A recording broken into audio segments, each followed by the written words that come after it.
இன்னைக்கு 179வது வார்டு பெசன் நகர் திடீர்நகர் பகுதிகளில் நாங்கள் வாக்கு சேகரிச்சுக்கிட்டு இருக்கோம். மக்கள்கிட்ட வந்து நல்ல சிறந்த வரவேற்பு இருக்கின்றன.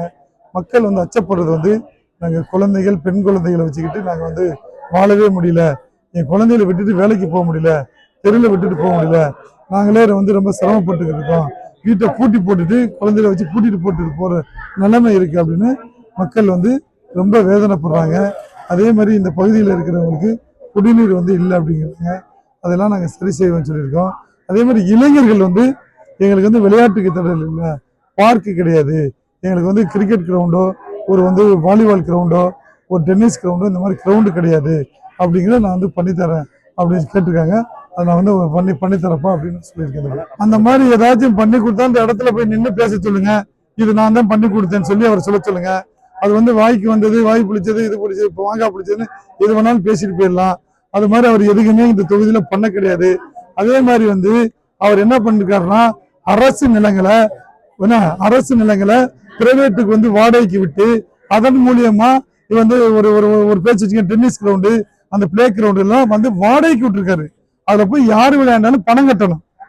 இளைஞர்களுக்கு ஏழை மக்களுக்கு அவர் செய்யல.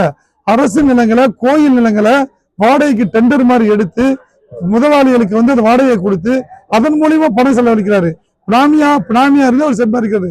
அவர் வந்து வியாபாரியை தவிர அவர் வந்து முன்னாடி இருக்கிற எம்எல்ஏ ஹசன் மௌலானா லாட்டரி சீட்டு போதைப் பொருள் வியாபாரியத்தை தவிர அவர் வந்து எம்எல்ஏ கிடையாது, மக்களுடைய பிரதிநிதி அவர் கிடையாது, அவர் வந்து மக்கள் பிரதிநிதி கிடையாது. அவர் இந்த தொகுதியை வச்சு எப்படி சம்பாதிக்கலாம், இந்த மக்களை வச்சு எப்படி சம்பாதிக்கலாம்னு மட்டுமே யோசிக்கிறாரு ஒழிச்ச அவர் வந்து மக்களுக்கு செய்யறது எதுவுமே கிடையாது. அதுக்கான தான் உதாரணம் சொன்னேன்.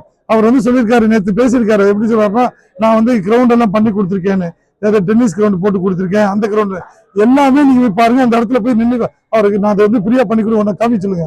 அவர் போய் பண்ணாருன்னா அதை வந்து அரசு கோயில் நிலங்களை பிரைவேட் முதலாளிகளுக்கு கான்ட்ராக்ட் மாதிரி விட்டு டெண்டர் மாதிரி கொடுத்து அதன் மூலியமாக டெண்டர் இல்ல இவரே செட் பண்ணி கொடுத்து அதன் மூலியமாக எல்லாத்தையும் வந்து பண வசூல் பண்றாங்க.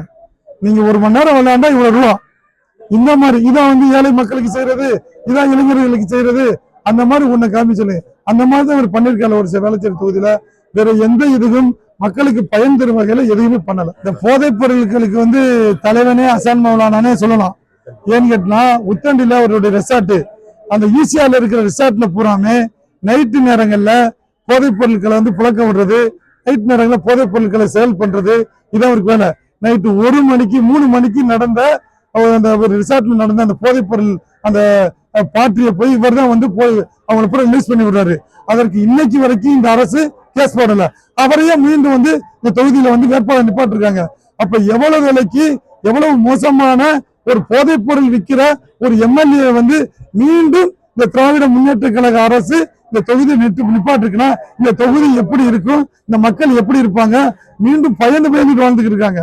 தொகுதி மக்கள் ஆண்களும் பெண்களும் பய உணர்வே வாழ்ந்துட்டு இருக்காங்க. கொள்ளை கும்பலும் கொலைகார கும்பல் தான் இப்ப வந்து இந்த நாட்டுல எம்எல்ஏவும் எம்பியாவும் நிக்கிறாங்க. அதுக்கு சரியான பாடத்தை தமிழக மக்கள் புகட்டுவார் என்பதை குறிப்பிடும்.